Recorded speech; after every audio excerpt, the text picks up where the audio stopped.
এতদিন যাবৎ বিএনপির টপ টু বটম নেতৃত্বের মুখে আমরা একটি কথা শুনে আনছিলাম যে সমগ্র বিএনপি একটি মুক্তিযুদ্ধ ভিত্তিক দল, একটি মুক্তিযোদ্ধা দল।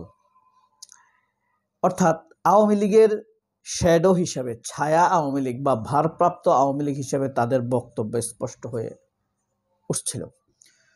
যখন সালাউদ্দিন আহমেদ, মির্জা ফখরুলরা স্পষ্টতর করে বলছিল যে আমরা শরিয়া আইন মানি না, আমরা শরিয়া আইনের পক্ষে নই, এই সকল কথাগুলো আরও স্পষ্ট করে দিয়েছে তারা আওয়ামী লীগের ভূমিকাতেই অ্যাক্ট করবে।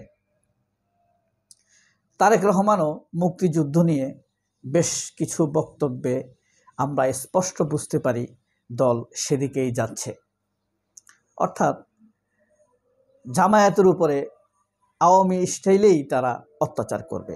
আপনারা জানেন সম্প্রতি গুম খুন কমিশন যে রিপোর্ট প্রকাশ করেছে সেখানে দেখানো হয়েছে বিএনপি আওয়ামী লীগের অত্যাচারের 37% অত্যাচারের শিকার হয়েছে, শিবির এবং জামায়াত 77% অত্যাচারের শিকার হয়েছে, শিবির 35% অত্যাচারের শিকার হয়েছে, আর জামায়াত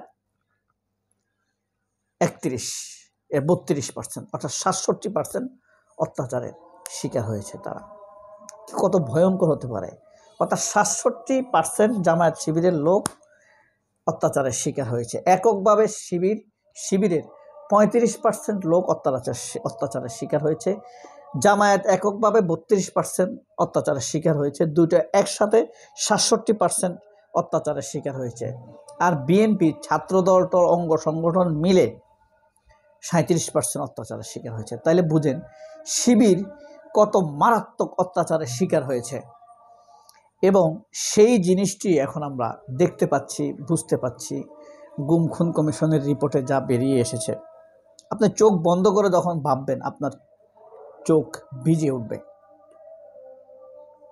বুঝেন আপনি কেমন অত্যাচার হয়েছে। তবে এই অত্যাচার সামনে চলবে। সম্প্রতি একটা জিনিস খেয়াল করেছেন কিনা যে তারেক রহমান তার সাক্ষাৎকারে একটি পোলটি নিয়েছেন মুক্তিযুদ্ধের অবস্থান থেকে ভারতের ব্যাপারে। তিনি সেখানে স্পষ্ট করে বলেছেন ভারতের কাছ থেকে আমি সীমান্ত হত্যার ব্যাপারে ছাড় দিব না, আমি আমার পানির হিস্সা চাই, রৌমারির হিস্সা চাই, এসব নতুন কিছু কথা বলে সম্ভবত তিনি ভোটারকে টানার চেষ্টা করেছেন। আসুন আপনাদেরকে একটি বক্তব্য শোনাই, তাহলে ব্যাপারটি আপনাদের আরো ক্লিয়ার হবে। তারেক রহমান বিবিসির সাথে তার ইন্টারভিউতে বলেছেন যে 17 বছরে খুন গুমের জন্য আওয়ামী লীগকে জবাব দিতে হবে এবং 71 সালে কোনো দল যদি তাদের বিতর্কিত ভূমিকা থাকে তাহলে তাদের জবাব তারাই দিবেন। আপনার কাছে এই কমেন্টটার বিষয়ে জানতে চাই যে না, তারেক রহমান যেহেতু একটা দলের শীর্ষ নেতা, উনি নিশ্চয়ই অনেক হিসাব নিকাশ করে জবাব দিয়েছেন। কিন্তু আমার একটা সন্দেহ হয়, ধারণা হয়, বিএনপি যদি ক্ষমতায় আসে, আপনি দেখবেন জামাত আনুষ্ঠানিকভাবে নিষিদ্ধ হওয়ার একটা উদ্যোগ নিতে পারে বিএনপি, যে 71-এর মানবতা বিরোধী অপরাধের জন্য জামাতের বিরুদ্ধে কিন্তু আওয়ামী লীগ একটা আইন করেছিল, খসড়া। আপনি যেহেতু রিপোর্টিং বা অনেকদিন থেকে এই সমস্ত ইস্যুতে আছেন, আপনি দেখবেন যে আমাদের যে ট্রাইব্যুনালটা, যে বিতর্কিত ট্রাইব্যুনালটা দিয়ে বিচারটা হয়েছে, সেখানে একটা জাজমেন্ট বা একটা কমেন্ট ছিল এরকম যে দল হিসেবে জামাতকে বিচার করার জন্য। তো আমাদের দেশের আইনে দলের বিচারের কোনো বিধান ছিল না, সেটা তারাই করে। তো দলের তখন দেখবেন আইনমন্ত্রী আনিসুল হকের, আপনি ইউটিউবে গেলে না, আমার মনে আছে, হ্যাঁ, উনি বলেছেন যে আমরা একটা খসড়া আইন তৈরি করেছি। আমি খসড়া আইনটা পড়ার আমার সুযোগ হয়েছে। সেই খসড়া আইনে বলা হয়েছে যে এর বিচার কি হবে, একটা দল যদি প্রমাণিত হয় যে সে মানবতা বিরোধী অপরাধ করেছে, তার বিচার কি হবে। তো সেখানে বলা হয়েছে, বা 71-এর মানবতা বিরোধী অপরাধের, তো সেখানে বলা হয়েছে এই দলটাকে নিষিদ্ধ করা হবে, নাম্বার 1। নাম্বার 2 বলা হয়েছে এই দলের সাথে যারা 71 সালে সম্পৃক্ত ছিল সেই ব্যক্তিদেরকে যুদ্ধাপরাধের দায়ে অভিযুক্ত করা হবে। মানে ওরা সম্পৃক্ত ছিল, এটা জাস্ট একটা প্রমাণ পেলেই তারা অভিযুক্ত আকারে হয়ে যাবে। 3 নম্বর বলা হয়েছে এই দলের সাথে যারা সম্পৃক্ত থাকবে তারা কোনো রাজনৈতিক দলে যুক্ত হতে পারবেন না। হুম যেহেতু তার দল নিষিদ্ধ, এখন ধরেন আওয়ামী লীগ যদি নিষিদ্ধ হয়ে যায়, আওয়ামী লীগের লোকেরা তো কেউ হচ্ছে বিএনপিতে, কেউ আওয়ামী লীগে, কেউ জামাতে যোগ দিতে পারে। ওই খসড়ায় ওই কথাটা বলা আছে। এখন এখন যে আইন যেটা বলা হচ্ছে যে দলের বিচারও করা যাবে, বাট দলের বিচারের শাস্তি কি হবে সেটা আমি জানি না। এখন কি ওই আইনটাই, ওই খসড়া আইনটাই এখানে কার্যকর থাকবে, নাকি নতুন করে ওনারা আইন করবেন আবার? তো এখন I'd say with ClickUp, doing my daily tasks is up. কেন মনে হচ্ছে জানেন, আপনি হয়তো এটা অনেক বড় কথা হবে আমার মুখে, আমার কেন মনে হচ্ছে যে বিএনপি জামাতের মধ্যে একটা বিরাট সংঘাত আশঙ্কা করছি আমি।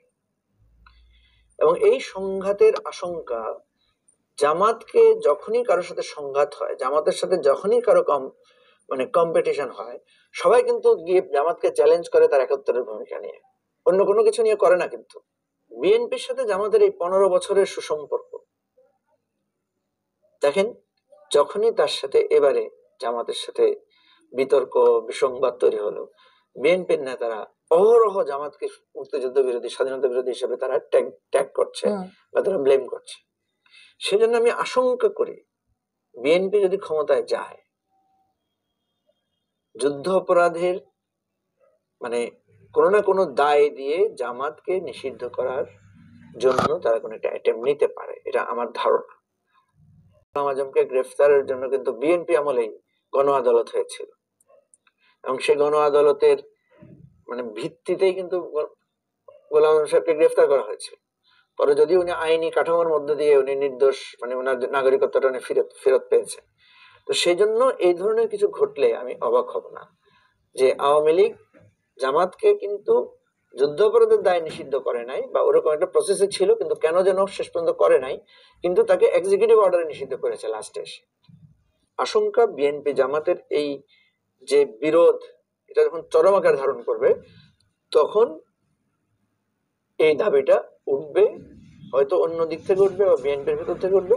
বিএনপি তখন এই ধরনের কোনো একটা অ্যাটেম্প নিতে পারে যদি তারা ক্ষমতায় ভালোভাবে আসতে পারে। কি বিশ্বাস হয় বিএনপি আওয়ামী লীগের মতোই তার প্রতিদ্বন্দ্বীকে বিনাশ করার জন্য একটি দায় চাপিয়ে নিষিদ্ধ করে দিতে পারে আওয়ামী লীগের সেই আইনটি ব্যবহার করে?